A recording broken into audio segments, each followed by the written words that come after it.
Dan kemarin saya juga bukan apa, dan saya kaget dalam hal ini bahwa ada istilah jumpa pers di dalam rumah jabatan bupati.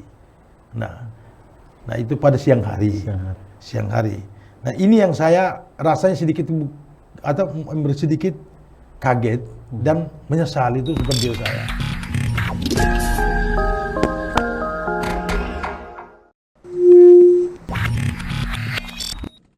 Halo Sobat Milenial semua, bersama saya lagi MSPR di channel Millennial Spirit, podcast Positive Room.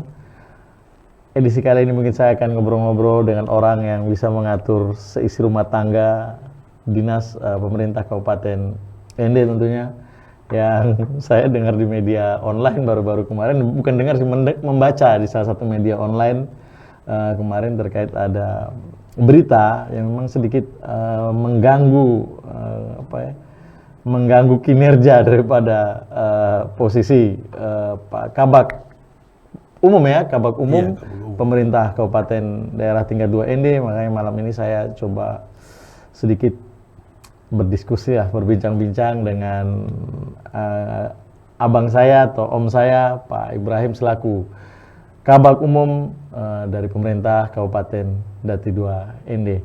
Selamat malam Om, Assalamualaikum. Waalaikumsalam warahmatullahi wabarakatuh. Selamat malam Om, jadi sehat Om? Alhamdulillah sehat. Bagaimana kabar keluarga, aman, sehat? Aman, sehat semua. Alhamdulillah. Ya Om, ini terlepas dari ada isu-isu ini Om, saya sebelum mungkin saya ada bertanya banyak terkait berita yang beredar yang kemarin sempat viral di media-media online. Ada beberapa berita-berita yang sedang dinaikin tentang isu habis kemarin ada demo dan segala macam itu. Tapi sebelumnya ya saya minta, karena om baru di podcast, baru hadir dan menemani saya minta Om perkenalan diri, terus informasi buat kami, buat sobat milenial semua, siapa sih Pak Ibrahim itu? Silakan Om, saya kesempatan Om itu.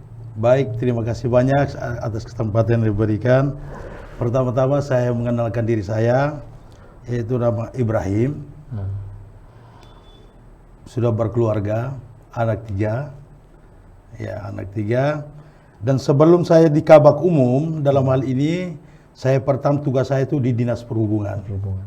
Kurang lebih 23 tahun di Dinas Perhubungan. 23 tahun? 23 tahun.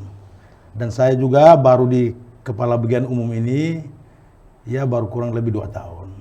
2 tahun berjalan ini selama. 2 tahun? 2 tahun. Oke. Nah. Kayaknya saya dengan informasi jangan sampai habis dari sini balik lagi ke Kadis Perhubungan nih kayaknya. Mau jadi Kadis mungkin? Insya Allah. Kalau dalam hal ini Tuhan menghendaki atau masyarakat menghendaki. Dan tentunya Pak Bupati yang memberi rekomendasi. Pak Bupati sebagai selaku istilah pemimpin kabupaten ini. Memberi kepercayaan. Memberi kepercayaan. Siapa tahu bisa balik lagi ke tempat yang 23 tahun mengabdi. Siap. Amin. Oke, Om. Ini kita agak sedikit santai, sedikit kita ngobrol-ngobrol terkait berita yang kemarin, Om. Ini tentang ada organisasi, ada 3 kelompok organisasi, kalau saya tidak salah, yang melakukan siaran pers atau menyampaikan sesuatu masalah atau menyampaikan klarifikasi, menyampaikan klarifikasi terkait polemik Wakil Bupati ND. Tapi memanfaatkan fasilitas aset pemerintah daerah, tentunya dalam hal ini rumah dinas jabatan bupati dulunya, sekarang dimanfaatkan oleh Wakil Bupati. Nah, dalam pandangan Kabak Umum itu seperti apa? Jadi baik. Jadi saya terima kasih banyak, dan sedikit saya mengomentari. Itu tugas dan kewenangan saya sebagai Kabak Umum, yaitu sesuai peraturan Bupati nomor 43 tahun 2019 tentang kedudukan organisasi, tugas dan fungsi serta tata kerja Sekretariat Kabupaten ND. Dan itu ada beberapa poin yang perlu saya sampaikan pada kesempatan ini. Yang ambil saya itu tugas bagian umum, yaitu yang pertama, melaksanakan, menyiapkan pelaksanaan kebijakan pemantauan dan evaluasi di bidang tata usaha pimpinan, staf ahli, pegawai, perlengkapan dan rumah tangga. Nah, itu salah satu poin yang saya ambil di dalam tugas dan kewenangan Komisaris Kabak Umum. Nah, seperti apa yang disampaikan tadi, bahwa dalam hal ini saya mau ingin sampaikan, itu rumah jabatan sebelumnya Pak Bupati. Almarhum dulu, Pak Marcel itu, ya, yang menempati itu. Dan selama ini vakum, karena apa? Karena selama COVID ini kan kemarin kita ada gunakan untuk COVID juga. Dalam hal ini, mungkin pasien-pasien COVID itu yang kemarin belum apa, kita bisa gunakan itu. Pada saat sekarang ini, kebetulan juga sudah ada pemilihan wakil bupati. Nah, pada saat pemilihan wakil bupati ini yang terpilih, dan kami setelah siapkan, dalam hal ini rumah jabatan ini, rumah jabatan bupati, sekarang kita mau menempati rumah wakil bupati ini sekarang ini. Nah, ada beberapa hari ini kemarin, kita mau lakukan perbaikan. Perbaikan dalam hal ini pembersihan. Di dalam itu, dalam hal ini kita persiapan untuk Bapak Wakil Bupati kita ini mau menempati rumah jabatan tersebut. Nah, dari sisi lain, dan saya juga begitu kaget. Nah, kaget dengan kesibukan saya pada siang hari itu, dan di setiap rumah jabatan Bupati, Wakil Bupati maupun Sekda, di situ ada penempatan itu istilah personil, dalam hal ini piket dari Polisi Pamung Praja. Nah, yang ditugaskan Polisi Pamung Praja untuk menjaga kenyamanan, ketentraman, dan keselamatan rumah-rumah dinas yang ada. Itu rumah pemerintah ini. Dan kemarin saya juga, dan saya kaget dalam hal ini, bahwa ada istilah jumpa pers di dalam rumah jabatan bupati. Nah itu pada siang hari. Nah ini yang saya rasanya sedikit kaget dan menyesal itu seperti diri saya. Bahwa istilahnya teman-teman saya atau rekan-rekan saya itu petugas itu dari Pamung Praja itu dalam hal ini pengamannya dalam hal ini di rumah jabatan kurang begitu ini kondusif. Nah, maka dari itu saya juga tidak bisa mengomentari hal ini karena apa? Ini mungkin itu masalah organisasi orang. Nah, hanya penempatnya dalam hal ini melakukan itu di rumah jabatan itu menurut saya itu salah. Itu salah. Nah, itu. Jadi memang poinnya memang setiap orang yang pasti tahu poinnya memang dengan organisasi atau organisasi politik atau organisasi tertentu, organisasi kemasyarakatan, memang kalau melakukan konferensi pers atau melakukan suatu klarifikasi memang tidak boleh di rumah aset pemerintah. Itu sudah ada aturannya, saya tidak paham gimana, tapi secara aturan memang tidak dibenarkan untuk melakukan konferensi pers itu. Cuman ini posisinya ini, saya sedikit tarik ke belakang ini terkait tadi Om sampaikan Pamung Praja. Memang di rumah jabatan wakil bupati nanti itu sekarang itu memang sudah ada personil Pamung Praja ya harusnya. Iya, ada. Sudah ada. Di dalam itu kan aturan itu ada. Itu setiap itu dalam rumah jabatan itu yang saya sampaikan tadi. Walaupun orang belum tinggal, tetap juga kita harus dijaga. Harus jaga karena itu aset. Karena itu aset pemerintah daerah itu. Nah, ini yang saya kemarin sedikit merasa menyesal itu. Hal ini sampai terjadi. Dan memang kalau dalam hal ini terjadi, sebenarnya saya sebagai dalam ini bertanggung jawab. Sebagai Kabak Umum harus itu, maksudnya dari Polisi Pamung Praja ini aparat harus disampaikan. Oke. Sejauh ini Om, sudah ada klarifikasi ke teman-teman Pol PP atau mungkin sudah berkomunikasi langsung dengan Pak Wakil Bupati terkait masalah ini? Masalah ini saya juga saya belum konfirmasi dengan Pak Bupati atau maupun teman-teman Pol PP. Karena itu saya pikirnya ini bukan apakah mungkin kekeliruan saya. Kealpaan juga. Dan ini bukan selamanya kita namanya manusia dan kesibukan. Nah, mungkin kan di bawah saya kan ada 3 nih kasubagnya sebenarnya. Ada kasubag tata usaha, ada kasubag perlengkapan, dan kasubag rumah tangga. Mungkin itu. Jadi mungkin karena waktu itu kan memang ada sebenarnya ada bertepatan dengan ada sedikit demo kalau saya tidak salah, demo penyampaian orasi terkait dengan wakil bupati. Jadi mungkin ya Pak Kabak langsung sibuk dengan mempersiapkan sesuatu di kantor bupati sehingga tidak memperhatikan konferensi pers di rumah jabatan, mungkin seperti itu. Mungkin salah satu itu juga. Salah satu itu juga karena memang kesibukan saya ini istilahnya dalam hal ini kita melayani pimpinan. Pimpinan itu tugas dan kewenangan saya itu pimpinan bupati, wakil bupati, sekda, asisten 1, 2, 3 dan staf ahli. Nah, baik urusan dalam hal ini, urusan perjalanan maupun urusan dalam rumah tangga, itu kewajiban saya untuk siap melayani. Dan kebetulan juga, pada saat itu juga kan ini rumah ini sementara kita rehab, Pak. Ya. Kita rehab, rumah ini sementara kita rehab, belum menempati juga Bapak Wakil Bupati belum. Karena ada beberapa ini belum kita selesaikan di dalam, makanya sementara. Dan kesibukan rehab kemarin dan kita juga tidak pikir sampai hal terjadi seperti itu. Terus Om, saya bertanya, kita balik lagi sedikit ke belakang. Ini kemarin memang mungkin Pak Wakil Bupati sudah sampaikan di Pak Kabag, Kepala Umum dalam hal ini selaku pengelola aset ya, pengelola aset. Iya. Apakah sudah diberitahu sebelumnya bahwa nanti mungkin ada teman-teman beliau untuk ada di situ untuk membantu beliau atau untuk melihat, merapikan, atau membersihkan atau membantu Kabag Umum mungkin? Iya. Kan itu kan merupakan pekerjaan dari Kabag Umum nih, Betul, untuk betul. perawatan Iya. rumah dan Iya. lain-lain. Nah sekarang kan ada teman-teman dari ya bisa dikatakan dari tim sukses lah atau tim yang membantu Pak Wakil Bupati selama ini. Iya. Mungkin mereka diminta bantuan oleh Pak Wakil Bupati untuk sementara membersihkan atau mengurus rumah atau menjaga mungkin selama Pak Wakil belum menempati. Kira-kira sebelumnya ada penyampaian ke Kabag Umum? Tapi hal ini tidak ada penyampaian juga dari Pak ini juga, karena kemarin istilahnya ada istilah dari keluarganya beliau. Keluarga beliau. Dari keluarga beliau dalam hal ini mereka dalam itu membantu dalam memperjalankan sehat itu sekali supaya kelihatannya itu lebih elok, lebih elok dan seperti itu. Rumah ini kan selama ini tidak pernah ditempati. Tidak pernah ditempati dari keluarga beliau sendiri. Ya. Ya, tapi semoga ini ke depan kita mungkin tidak akan terulang lagi, Om.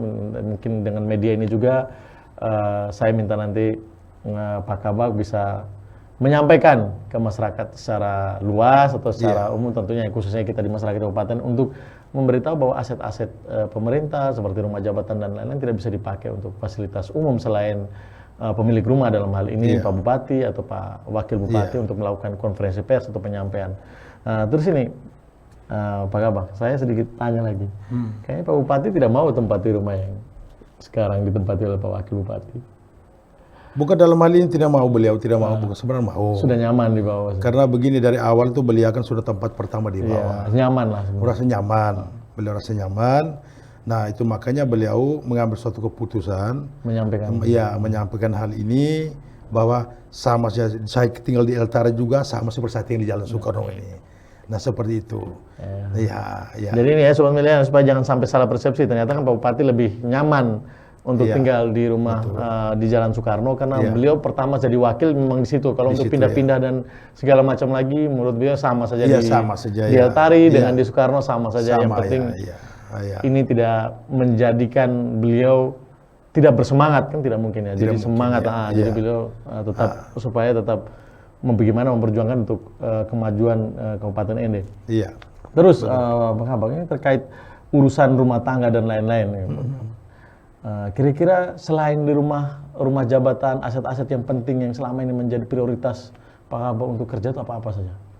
Jadi ini tugas dan fungsi saya bersama saya punya staf ini dalam hal ini kita membantu beliau membantu dalam ini pelayanan baik di dalam rumah tangga. Ini pelayanan dalam arti tamu-tamu yang datang. Tamu-tamu yang dari luar daerah maupun di dalam daerah. Dalam hal ini kita siap dalam hal ini untuk melayani suatu contoh ada kegiatan rapat koordinasi, rapat bersama Forkompinda maupun masyarakat Kabupaten ini. Dalam hal ini kita siap membackup beliau, membantu dalam hal ini persiapan apapun itu ini memang tugas dan kewajiban saya bersama staf itu untuk siap untuk melayani ini. Jadi memang banyak poin ya, tapi tidak termasuk dengan rumah jabatan yang lain ya. Om hanya Kabag Umum hanya Bupati, Sekda, Wakil Bupati, Asisten 1, Asisten 2, Asisten 3 itu saja ya. Dan juga mempersiapkan kalau ada tamu undangan dari pemerintah atau mempersiapkan rapat dan lain-lain yang menjadi tanggung jawab dan kerja dari Kabag Umum ini selaku kepala rumah tangga lah seperti itu ya, selaku kepala rumah tangga. Saya mau bertanya ini Pak Kabag, kira-kira selama menjadi kepala rumah tangga Kabupaten Ende ini sudah 2 tahun, yang paling susah apa ya? Kendala yang paling banyak dihadapi? Jadi saya curhatlah, curhat. Betul sekali ya. Karena saya itu merasa itu happy untuk saya, bahagia. Karena apa begini? saya orangnya dari awalnya orang teknis saya Teknis, sebenarnya. lebih ke teknis. Ya, lebih ke teknis. Setelah saya masuk di dalam administrasi, ini suatu pelajaran untuk saya sebenarnya. Suatu pelajaran. Tapi saya rasa bahagia sekali umpama seperti itu. Karena di satu sisi itu saya mencari ilmu, di sisi lain itu cari pengalaman, di samping itu banyak teman. Banyak teman. Ya. Banyak teman. Nah, banyak teman baik dari yang teman-teman yang di bawah staf sampai para pejabat. Nah, ini suatu istilahnya semangat untuk saya dalam ini mungkin ke depannya itu saya lebih tahu dan apa sebagai tugas pejabat ini. Pejabat itu. Iya. Ini kan sudah masuk dalam tataran pejabat ya, kan kabak umum ya, jadi tidak main-main juga. Apalagi sebentar lagi ada isu-isu kalau seandainya pindah ke yang 23 tahun itu kan. Insya Allah. Amin. Insya Allah. Itu juga Ya, menjadi insya Allah. satu lompatan yang bagus lah Iya. buat Pak Kabak Umum. Ini tergantung dari Pak Bupati, Wakil Bupati bersama sekretaris daerah. Yang melihat kinerja. Yang melihat kinerja saya selama ini, apakah dalam hal ini menurut beliau mereka sudah waktunya atau belum? Gitu, ya. Semoga sudah waktunya Om. Amin. Terus ini Pak Kabak Umum, saya meminta karena memang edisinya kita ini kan memang milenial spirit ya, jadi untuk anak-anak muda, supaya anak muda ini bisa berkarya, bisa maju, terus juga ya buat orang tua tetap semangat untuk tetap eksistensi, mau belajar supaya bagaimana ND itu kita bisa menghasilkan SDM yang ya bagus untuk bagaimana bisa membangun ND ke depan lebih bagus lagi. Nah saya minta Pak Kabak ada saran atau masukan atau sedikit sepatah kata untuk menyampaikan ke sobat milenial semua atau ke ya yang menyaksikan kita untuk malam-malam ini, pesan atau apa saja yang mungkin dapat membantu adik-adik atau semangat untuk teman-teman milenial spirit semua. Mungkin Om. Jadi baik, terima kasih banyak teman-teman itu, adik-adik ini teman-teman milenial ya, dan seluruh masyarakat Kabupaten ND. Mungkin istilahnya untuk saya ini mungkin teman-teman tidak asing lagi. Karena apa? Karena saya memberi spirit kepada teman-teman sekalian. Marilah kalau kita membangun ND ini, marilah kita sama-sama bekerja. Ya toh, sama-sama bekerja membantu pemerintah. Di samping itu juga kita jangan bermalas-malasan. Jangan bermalas-malasan. Kalau kita mau maju harus kita semangat. Kita harus semangat. Kenapa saya bilang begitu? Ini berangkat dari pengalaman saya. Saya berangkat dari pengalaman saya dari golongan 2A sampai sekarang ini sudah masuk hampir golongan sudah 4A ini. Karena apa dia bangun itu? Saya membangun spirit dari awal. Itu untuk PNS.